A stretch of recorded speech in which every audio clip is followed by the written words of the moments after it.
G'day, Ian, Gecko Property Services. What we're doing is changing the chipper knives out.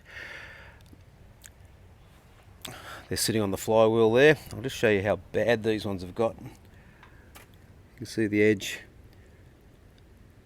There's hardly any cutting in that at all, it's just crunching, not cutting. So a new set of blades will be going into this and it'll cut like butter again. It's cool. What are you doing? Just pulling some bolts out Why? to take the blades out, or the knives out. Okay, these are the Hansa knives and blades. Just give you an idea on how sharp these are. These are brand spanking new. Super sharp.